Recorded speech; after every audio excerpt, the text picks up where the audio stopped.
We're back. We're at King of Rico. Not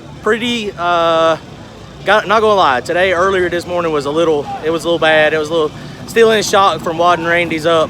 I mean, it is what it is. We have a bad time. Best way to get over it, they say, when you get kicked off the horse is get back on. So we hopping back on. So we're into King of Rico. We're gonna try it. We'll see what happens here. We're down to 4 cars. We got a couple killers in here. All 4 can probably win. So we're gonna give it our shot. We'll see what happens. Some fast cars, got 2 big tire cars left and 2 small tires. So that is definitely interesting. So it would be nice if the 2 big tire cars drawed each other and the 2 small tires. That would be the best opportunity for both of us small tire cars. But everybody else may not agree. I'm sure the big tire car wants a small tire car. But we'll see. We're here. We're fixing to make a pass. They just called us to the lanes. We're gonna draw in a minute. This may be a very short video, because it's a one and done. If I get knocked out first round, I'm loading it on the trailer and I'm going to the house. All right, stay tuned. Okay, so we got heavy in the small tire. So both of the big tire cars having to run each other first round, small tire cars. And something I did not realize, we have to run the King of Rico from last year. So the winner of us 4 is gonna run the one from last year. I don't know who that is.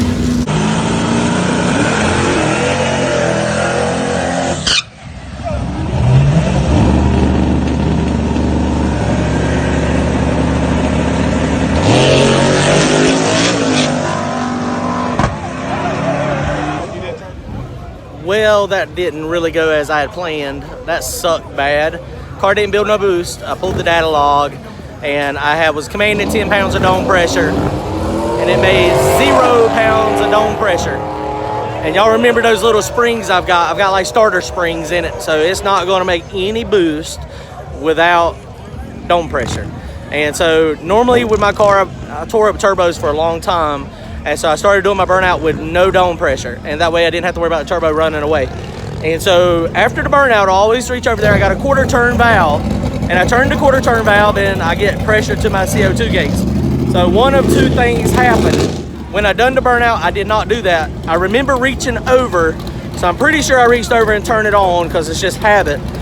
But either I did not turn it on or either my solenoid malfunctioned. But I stopped down there at the finish line on the return road, and I mean, it seemed to be working fine. I tested it in the pits, and it seems to be working fine. So I'm leaning toward I just did not turn it on, but I don't know. I mean, it didn't have. I had the GoPro sitting on the outside of the car, so I didn't have it on the inside. So I don't know what happened. Probably user error. It happens. It's racing. It's part of it, but you know, it does suck. I mean, we were in a pretty big race and not to have any boost, but it happens. I mean, you know, what can you do? So I said we were going home, but they're doing a 28x10 race. So we're gonna hop in that right now. We're like the 2nd car, so that may not even happen. If not, I'm gonna make one pass and just see if my tune-up was right and it could get down track. I'll show you all the data log in a minute.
Heavy's in the right lane, small tire car.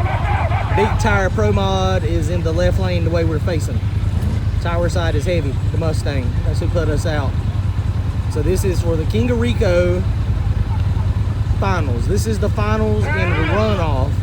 So the winner of these two have to run the King of Rico from last year. All right, here we go.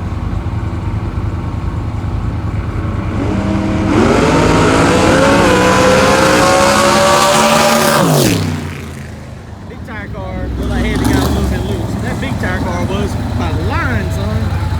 Woo! Wow, that was fast.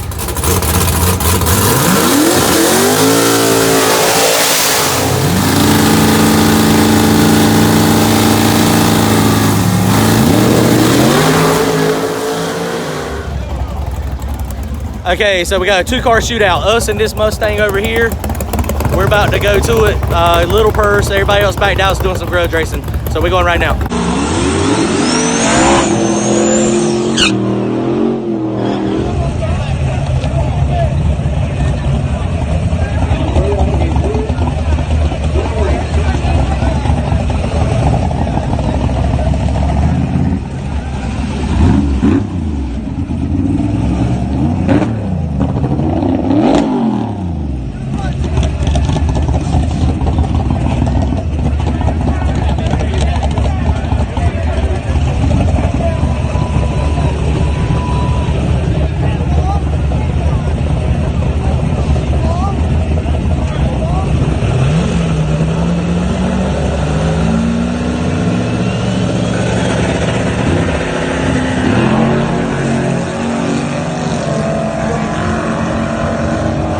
Data log from both of the passes.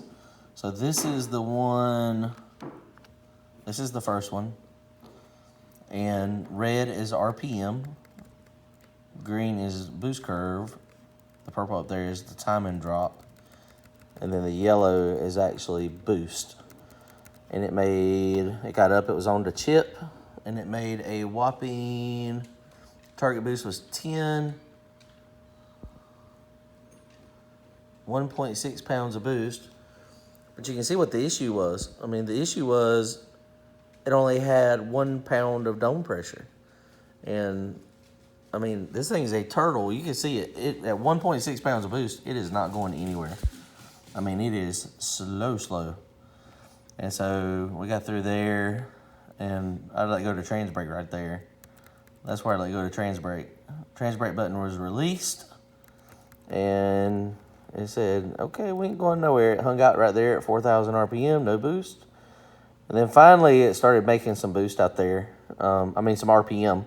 It never made boost. And so I took this data log and I said, once again, I had no dome pressure. There was no dome pressure. It had 1 pound of dome pressure. And if I highlight that, if I click on the dome pressure, you can see it had it and then it dropped it. So it had it to right there, all the way until it started right basically before it got to the rev limiter. Now that's the blue line. And so it had dome pressure, and then dome pressure went away, and it just stayed going the whole time. And so and that's kind of typical. I mean, you know, that exactly happens when you forget to turn on a valve, because it'll be pressurized and it'll give you a little bit of pressure, and then all of a sudden you have none. And so that's kind of typical. So that's why I thought, okay, well, maybe I just did not have the valve on. But if you go, and this is the second pass, so that's what I attributed it to, was just user error. So purple line again is timing, red is RPM, green is target, and then yellow is boost.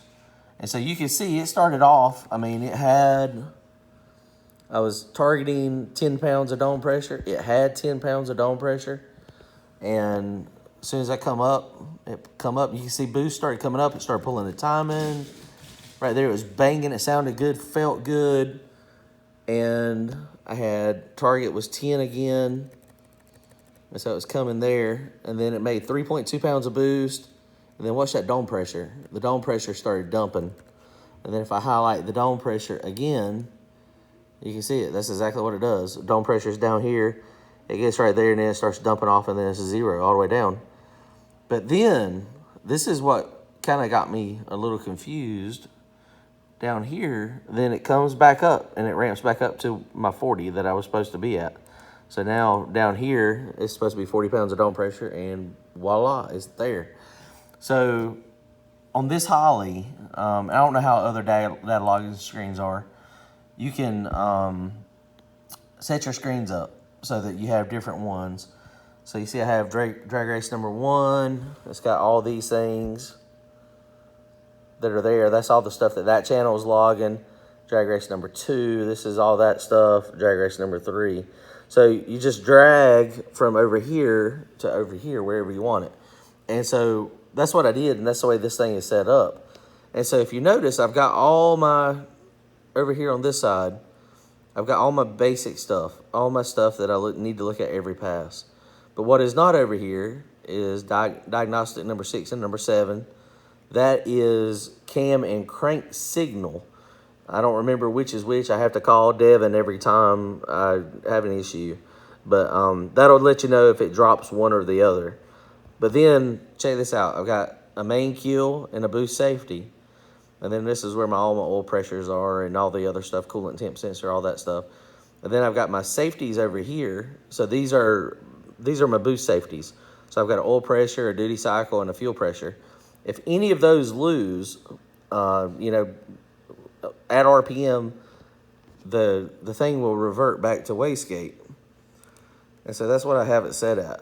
And so this was my boost curve that I had in it. Nice, gradual, lazy boost curve. But that's what I was trying to do. But let's go over here to these boost safeties real fast. So these are all my boost safeties. So above 45 pounds of boost pressure, it reverts to wastegate. Main kill in the boost safety, it reverts to wastegate. So I started thinking, I was like, well, what could have caused this stuff other than mechanical? Well, let's look over here. Let's look at this under drag race number 2, which I failed to do. I did not look under drag race number 2. Okay, so here's my drag race number 2. Voila. So the dark red line here, this is RPM. This line up here is oil pressure. So